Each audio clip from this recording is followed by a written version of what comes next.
mti jifunze mfano, tawi lake liwapo laini na kuchanua majani. Mtambue mavuno karibu na kuchanua majani. Mtambue mavuno karibu, nanyi kadhalika myaonapo mambo haya yatendeka, basi tambueni yu karibu mlangoni. Nanyi kadhalika myaonapo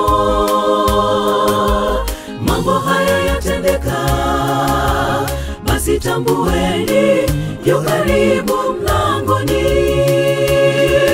Ni wakati wa kupepetwa kanisa, kanisa limekwisha pimwa kwenye mizani. Hakuna aliyestahili mbele za Bwana.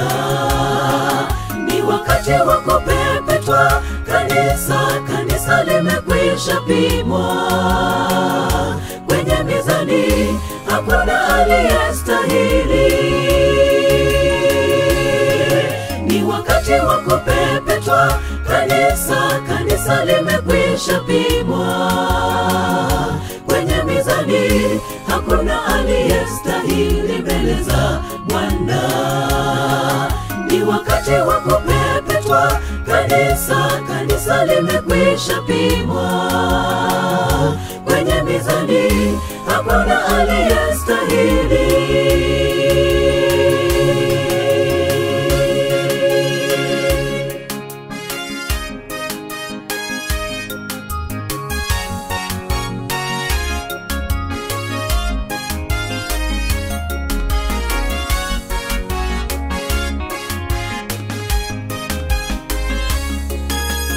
Ishara za kurudi kwa Yesu, msidanganywe, watatokea manabii wa uongo. Habari za vita, magonjwa, vifo vitasonga ulimwengu. Kesheni enyi wana wa Mungu, karibu mfalme yuaja. Ni wakati wa kupepetwa kanisa, kanisa limekwisha pimwa kwenye mizani. Hakuna aliyestahili mbele za Bwana. Ni wakati wa kupepetwa kanisa, kanisa limekwisha pimwa kwenye mizani. Hakuna aliyestahili.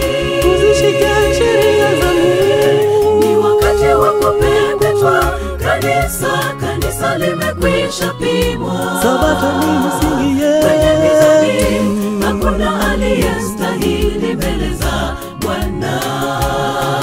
Ni wakati wa kupepetwa kanisa, kanisa limekwisha pimwa kwenye mizani. Hakuna aliyestahili.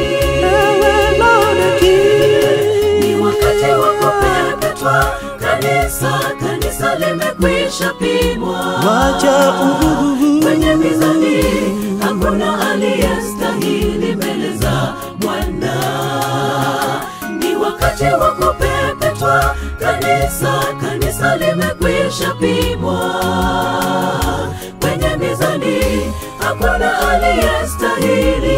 Tuzishike sheria za Mungu. Ni wakati wa kupepetwa kanisa, kanisa limekwisha pimwa Tutunze ibada kwenye mizani. Hakuna aliyestahili mbele za Bwana. Ni wakati wa kupepetwa kanisa, kanisa limekwisha pimwa kwenye mizani. Hakuna